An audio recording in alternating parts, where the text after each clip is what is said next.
Yadav refers to a grouping of traditionally mainly non-elite, peasant-pastoral communities or castes in India and Nepal that since the 19th and 20th centuries has claimed descent from the mythological King Yadu as a part of a movement of social and political resurgence. The term Yadav now covers many traditional peasant-pastoral castes such as Ahirs of the Hindi belt and the Gavli of Maharashtra. The Yadav are included in the category other backward classes in many Indian states. Traditionally, Yadav groups were linked to cattle raising and, as such, were outside the formal caste system. Since the late 19th and early 20th centuries, the Yadav movement has worked to improve the social standing of its constituents. Through Sanskritization, active participation in the Indian and British armed forces, expansion of economic opportunities to include other, more prestigious business fields, and active participation in politics.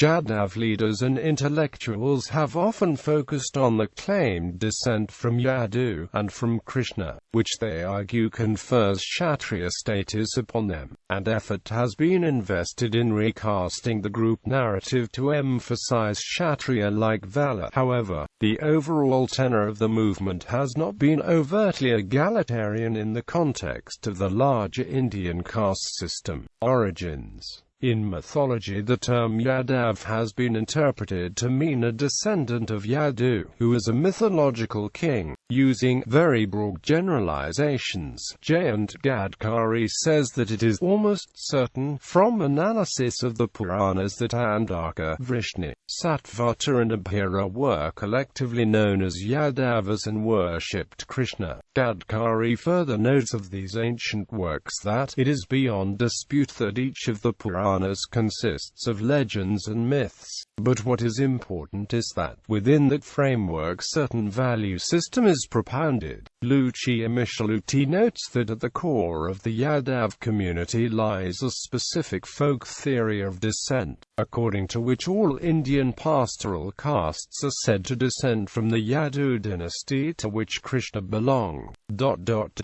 A strong belief amongst them that all Yadavs belong to Krishna's line of descent, the Yadav subdivisions of today being the outcome of a fission of an original and undifferentiated group.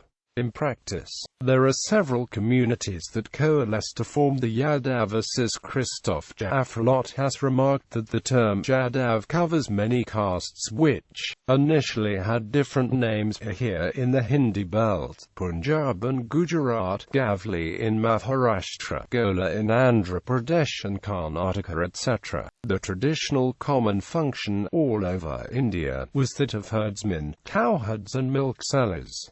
M.S.A. Rao had earlier expressed the same opinion as Jaffrelot, and noted that the traditional association with cattle, together with the belief in descent from Yadu, defines the community. According to David Mandelbaum, the association of the Yadav with cattle has impacted on their commonly viewed ritual status as Shudra, although the community's members often claim the higher status of Kshatriya. The Shudra status is explained by the nomadic nature of herdsmen, which constrained the ability of other groups in the Varna system to validate the adherence to practices of ritual purity by their involvement in castration of the animals, which was considered to be a richly polluting act, and because the sale of milk, as opposed to personal use thereof, was thought to represent economic gain from a sacrosanct product.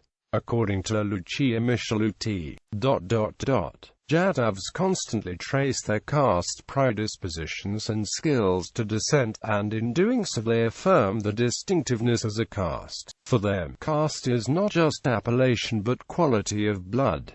This view is not recent. The Ahirs had a lineage view of caste that was based on a strong ideological model of descent. This descent-based kinship structure was also linked to a specific Kshatriya and the religious tradition centered on Krishna mythology and pastoral, warrior hero god cults. Yadavs in modern India. Occupational background and location. The Yadavs mostly live in northern India and particularly in Haryana, Uttar Pradesh and Bihar. Traditionally, they were a non-elite pastoral caste. The traditional occupations changed over time, and for many years Yadavs have been primarily involved in cultivation, although Mythology has noted a recurrent pattern since the 1950s whereby economic advancement has progressed through involvement in cattle-related business to transportation and thence to construction. Employment with the army and the police have been other traditional occupations in northern India, and more recently government employment in that region has also become significant. She believes that positive discrimination measures and gains as a consequence of land reform legislation have been important factors in at least some areas. Although the Yadavs have formed a fairly significant proportion of the population in various areas, including 11% of that of Bihar in 1931, their interest in pastoral activities was not traditionally matched by ownership of land, and consequently they were not a dominant caste. The traditional position, which Jaffrelot describes as low-caste peasants,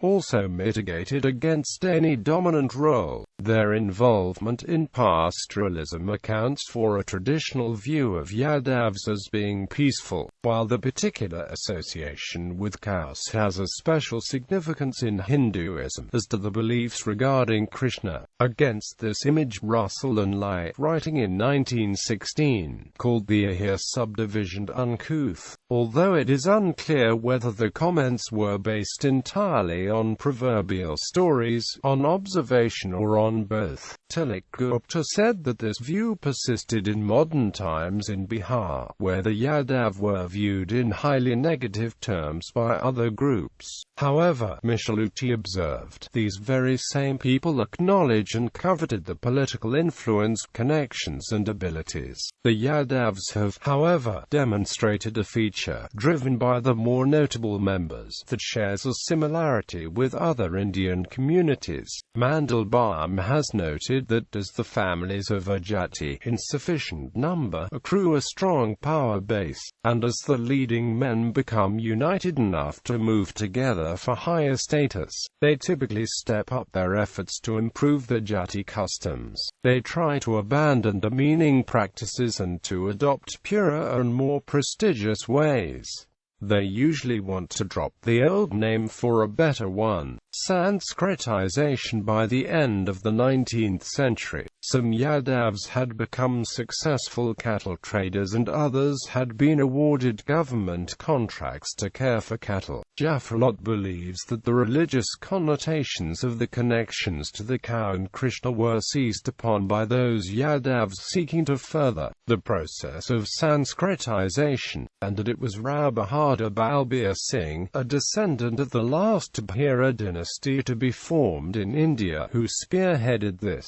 Singh established the Ahir Yadav Kshatriya Mahasabha in 1910, which at once asserted that its Ahir constituents were of Kshatriya ritual rank in the Varna system, descended from Yadu, and really known as Yadavis. The organization claimed support from the facts that various Raj ethnologists had earlier claimed a connection between the Ahir and the Ahira, and because the participation in recent events such as the Indian Rebellion of 1857 had demonstrated that Ahirs were good fighters. The AYKM was a self-contained unit and did not try to forge links with similar bodies among other caste groups that claimed Kshatriya descent at the time. It had some success, notably in breaking down some of the very strict traditions of endogamy within the community, and it gained some additional momentum as people from rural areas gradually migrated away from the villages to urban centers such as Delhi. Ameliorating the effects of strict endogamy was seen as being conducive to causing the community as a whole to unite, rather than existing as smaller subdivisions within it. Rao has said that the events of this period meant that the term Yadav refers to both an ethnic category and an ideology. Of particular significance in the movement for Sanskritization of the community was the role of the Arya Samaj, whose representatives had been involved with the family of Singh since the late 1890s and who had been able to establish branches in various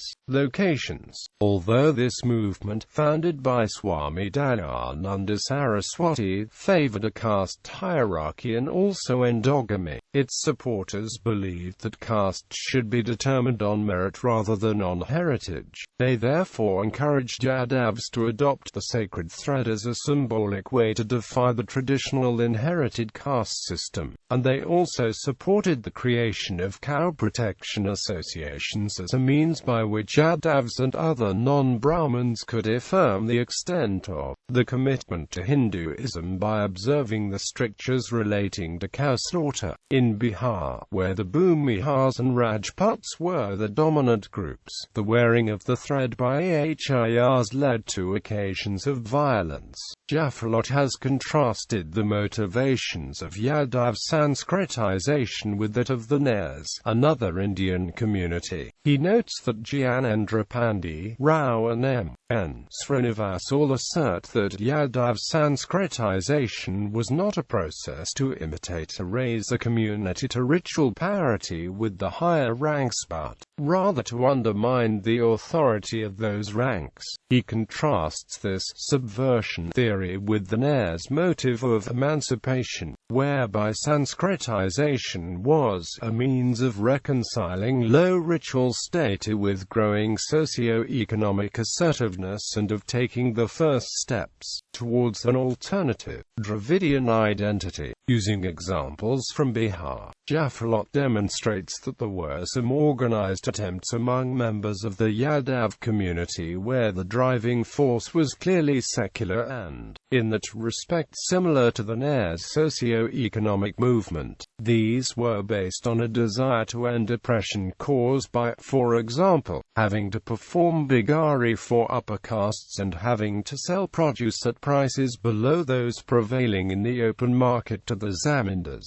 as well as by promoting education of the Yadav community. This aggressive Sanskritization, which caused riots in the area, was emulated by some other of the lower caste groups. In support of the argument that the movements bore similarity, Jaffelot cites Hatukajar, who says of the Bihar situation that the real motive behind the attempts of the Yadavas, Kermas and Coeras at Sanskritizing themselves was to get rid of the socio-economic repression. The process of Sanskritization often included creating a history. The first such for the Yadavs was written in the late 19th century by Vidal Krishnaji Kedkar, a schoolteacher who became private secretary to a Maharaja. In 1959, Kedkar's work was published by his son, Raghunath Vidal Kedkar, who was a surgeon, under the title The Divine Heritage of the Yadavas.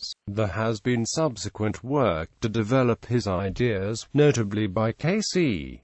Yadav and J.N. Singh Yadav. Kedkar's history made the claim that Yadavs were descendants of the Ahira tribe and that the modern Yadavs were the same community referred to as dynasties in the Mahabharata and Puranas, describing the work of the Kedkars as a well-edited and well-produced volume. Mandelbaum notes that the Yadavs have usually been held in considerably less glorious repute by the neighbors, while an occasional warrior of a pastoral jati did establish his own state and dynasty. Cattle keepers are ranked in many localities among the lower blocks of the Shudras. Postulates divine and noble ancestry for a good many jatis in several language regions covering hundreds and thousands of people who share little more than a traditional occupation and a conviction about the rightful prerogatives. In creating this history, there is some support for an argument that Yadavs were looking to adopt an ethnic identity akin to the Dravidian one that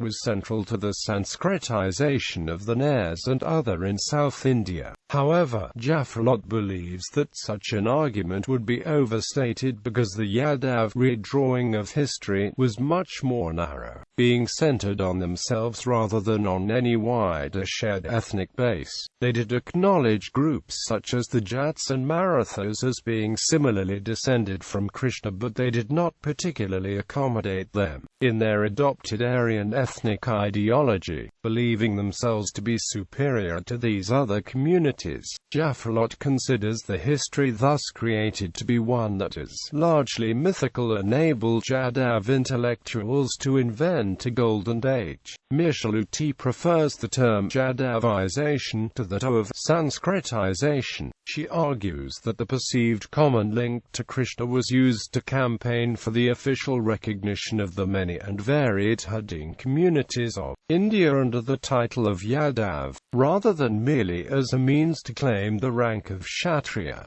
Furthermore, that social leaders and politicians soon realized that their number and the official proof of the demographic status were important political instruments on the basis of which they could claim a reasonable share of state resources.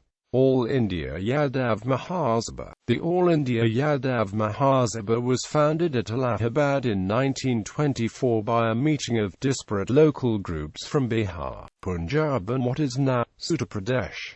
Although the AIYM was initially organized by V.K. Gadakar, it was Rao Balbir Singh who developed it, and this coincided with a period during the 1920s and 1930s when similar Sanskritization movements elsewhere in the country were on the wane. The program included campaigning in favor of teetotalism and vegetarianism, both of which were features of higher-ranking castes, as well as promoting self-education and promoting the adoption of use of the Yadav last name. It also sought to encourage the British Raj to recruit Yadavs as officers in the army and sought to modernize community practices such as reducing the financial burden, dowries, and increasing the acceptable age of marriage. Furthermore, the AIYM encouraged the more wealthy members of the community to donate to good causes, such as for the funding of scholarships, temples, educational institutions, and intra-community communications. The Yadav belief in the superiority impacted on the campaigning. In 1930, the Yadavs of Bihar joined with the Kurmi and Co-area agriculturalists to enter local elections. They lost badly, but in 1934 the three communities formed the Triveni Sangh political party, which allegedly had 1 million dues-paying members by 1936. However, the organization was hobbled by competition from the Congress-backed Backward Class Federation, which was formed around the same time, and by co-option of community leaders by the Congress Party. The Triveni Sangh suffered badly in the 1937 elections, although it did win in some areas. Aside from an inability to counter the superior organizational ability of the higher castes who opposed it, the unwillingness of the Yadavs to renounce the belief that they were natural leaders and that the Kurmi were somehow inferior was a significant factor in the lack of success. Similar problems beset a later planned caste union, the Rug of Samaj, with the Coeris. In the post-colonial period, according to Mythology, it was the process of Yadavization and the concentration on two core aims: increasing the demographic coverage and campaigning for improved protection under the positive discrimination scheme for backward classes that has been a singular feature of the AIYM, although it continues its work in other areas such as promotion of vegetarianism and teetotalism. The proposals have included measures designed to increase the number of Yadavs employed selected by political and public organizations on the grounds of the numerical strength, including as judges, government ministers and regional governors. By 2003 the AIYM had expanded to cover 17 states, and Micheluti believed it to be the only organization of its type that crossed both linguistic and cultural lines. It continues to update its literature, including websites, to further its belief that all claimed descendants of Krishna are Yadav. It has become a significant political force. The campaign demanding that the army of the Raj should recruit Yadavs as officers resurfaced in the 1960s. Well-reported bravery during fighting in the Himalayas in 1962, notably by the 13th Kumar-owned company of Ahirs, led to a campaign by the AIYM demanding the creation of a specific Yadav regiment. Post-independence RAO's study of the Yadava elite in the various states reveals the growth of varied business and professional groups within the caste category. Heading the list are businessmen, who comprise roughly 21% of the elite. They include dairy owners, contractors, tobacco and timber merchants, wholesale grass dealers, owners of engineering firms and other industries, as well as restaurant owners. They are followed by the large farmers, who comprise around 21% of the Yadav elite. Politicians constitute 17% of the elite, and school and college teachers,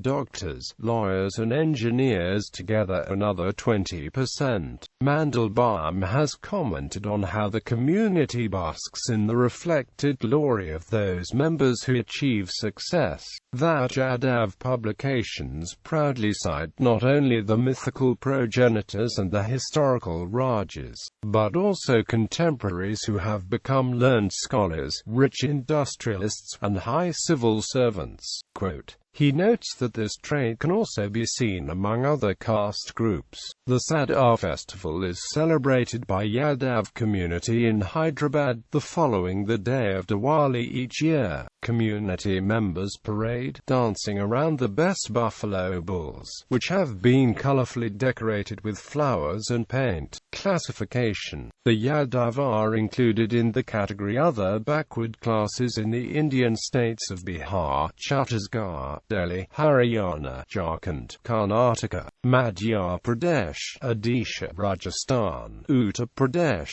and West Bengal. In the state of Uttar Pradesh, the Social Justice Committee reported over-representation of upper OBCs, especially the Yadavs, in public offices, and suggested creating subcategories within the OBC category, and the Yadav Ahir are the only group listed. In Part A of a three-part OBC classification system introduced the following: the official report of 2001. The Allahabad High Court in 2013 restrained government of Uttar Pradesh from continuing the reservation for Ahir Yadav, Yadavanchi and Gwala, stating the reason that representation of these OBC communities in government services has reached to 59.67%. Court also said that exclusion of well-represented classes will help other groups who are not able to compete with these advanced groups. Gallery.